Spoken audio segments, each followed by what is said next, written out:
पिछले एपिसोड में आपने सुना कि शिवा सलमा को लेकर बाजार जाता है। वहां पहुंचने पर शिवा सलमा को पालूर के इतिहास के बारे में बताता है कि किस प्रकार 15 साल पहले तांत्रिकों ने पालूर के परिषद अध्यक्ष के ऊपर जानलेवा हमला किया था। उस हमले के जवाब में पालूर में तांत्रिकों पर पाबंदी लग गई और तांत्रिकों को बेरहमी से मारा भी गया। शिवा बताता है कि आज के वक्त में तांत्रिकों को ढूंढना बहुत मुश्किल है, लेकिन उन्हें जो प्रेत पुष्प जैसे दिखने वाली जड़ी बूटी चाहिए वो किसी तांत्रिक के पास ही मिलेगी। बाजार में काफी देर तक भटकने के बाद आखिरकार शिवा को एक दुकान मिलती है जहां पर उसे वो प्रेत पुष्प मिल जाता है और उसे लेकर दोनों राहुल के दोस्त डमरू से मिलने निकल पड़ते हैं। जगह तो यही बताई थी राहुल की माँ ने। शाम होने को है, जल्दी से उस लड़के से मिलकर अड्डे पर वापस आना है। प्रेत बुलाने की नाटक की तैयारी भी तो करनी है। सरदार, क्या सोचने लगे सरदार? नहीं कुछ नहीं। सरदार, उस लड़के को ढूंढेंगे कैसे हम? चिंता मत कर, मिल जाएगा। बस तू चुपचाप वही करते जाना जो मैं कहूंगा। और ध्यान से देखना, आज हम नगर रक्षकों की नकल करेंगे। बातचीत मैं करूंगा, तो बस मैं जब कुछ पूछूं उसका ध्यान से उत्तर देना, ताकि हम इस डमरू से बातें उगलवा सके। जी बिल्कुल सरदार, मैं सिपाही के वेश में ठीक ठाक तो लग रही हूँ ना? अरे हाँ, लड़कों वाले लिबास तेरे पर जच भी रहे हैं। बस आवाज थोड़ी भारी रखना, ठीक है? चल फिर अंदर चलते हैं। वो लड़का इसी सराय में काम करता है। अब इस लड़के को किधर ढूंढूं? ना उसको कभी देखा है, ना उसके बारे में कुछ खास पता है। चलो एक काम करता हूं, थोड़ा रोप झाड़ता हूं। हाँ, वह लड़का सही रहेगा। वह सराय का कोई कर्मचारी लग रहा है। ए लड़के, इधर आ। कौन? मैं? हाँ, तुझे ही बुला रहा हूं, इधर आ। जी साहब, जी बताइए। क्यों रे, तू यही काम करता है ना? हाँ, मगर क्यों? क्या नाम है रे तेरा? डमरू। मगर आप ये सब क्यों पूछ रहे हो? और आप हो कौन? डमरू? तेरा नाम ही डमरू है? हाँ, मगर क्यों रे, जिंदगी में पहली बार किसी दरोगा से बात कर रहा है क्या? या इस नगर में नया नया आया है? दरोगा? कब से तुझे ढूंढ रहा था रे, और देख किस्मत, आखिर तू मिल ही गया। मुझे ढूंढ रहे थे, पर क्यों? अरे चिंता मत कर, बस कुछ सवाल पूछने हैं। सही जवाब दे दे, फिर हम चले जाएंगे। जी, कैसे सवाल? राहुल को जानता है? नहीं, मैं इस नाम से किसी व्यक्ति को नहीं जानता। पक्का? जी दरोगा जी, पक्का। अरे सिपाही? जी दरोगा साहब। ये लड़का तो कह रहा है कि राहुल को जानता तक नहीं। क्या लगता है, कितना सच बोल रहा है? पता नहीं दरोगा साहब, आप कहे तो थाने ले चले इसको। हाँ, थाने? मगर क्यों? क्योंकि यहाँ तो हम सिर्फ प्यार से पूछ रहे हैं, थाने में मार से पूछेंगे। अब बता, तुझे प्यार से जवाब देना है या मार से? क्योंकि बेटा, जवाब तो मैं निकलवा के ही लूंगा तुझसे। नहीं, मैं थाने नहीं जाऊंगा। तो फिर जो पूछ रहा हूं प्यार से बता दे, फालतू में हमारा भी काम बढ़ेगा।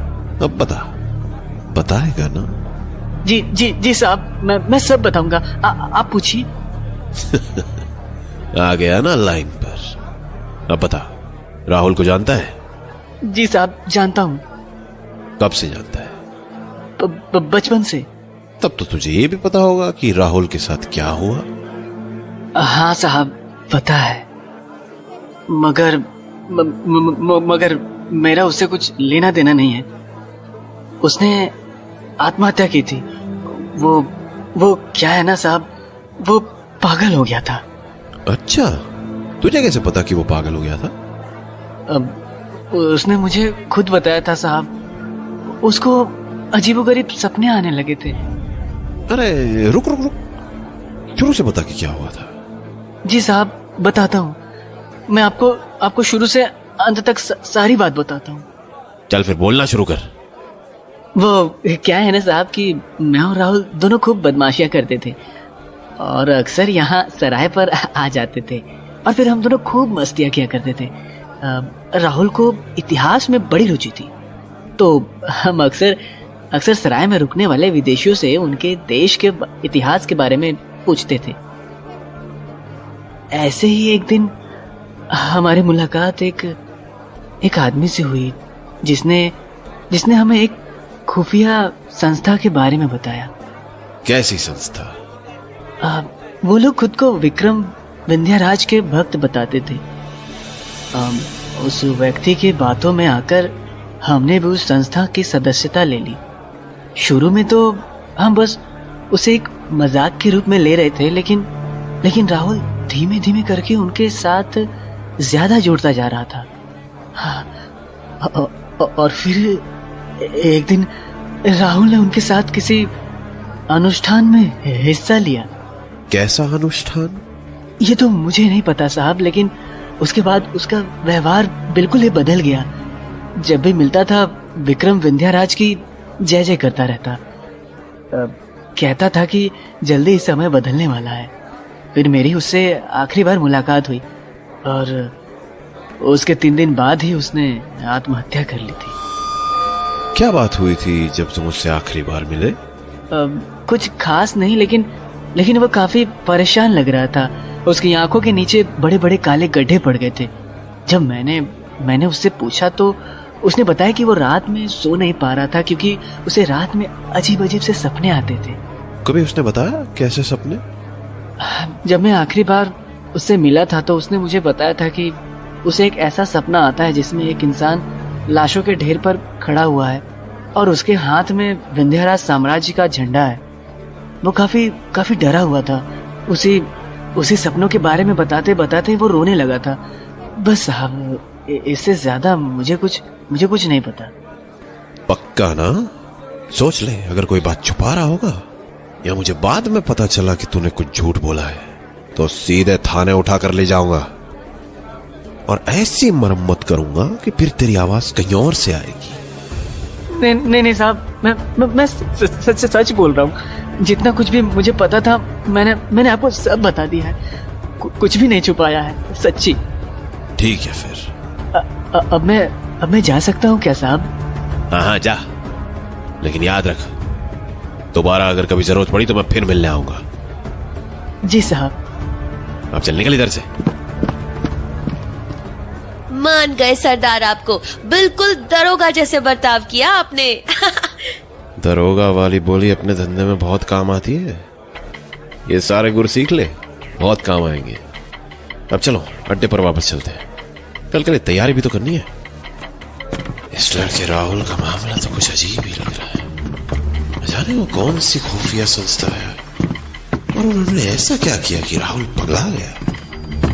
कहीं ये तांत्रिक वाला काम लेकर हमने गलती तो नहीं कर दी? नहीं, मैं भी क्या सोचने लगा। ऐसी बेवकूफी वाली बातें मत सोच शिवा। एक बड़ा काम हाथ लगा है, बस अगर ढंग से तांत्रिक का ढोंग कर पाए तो खूब माल मिलेगा।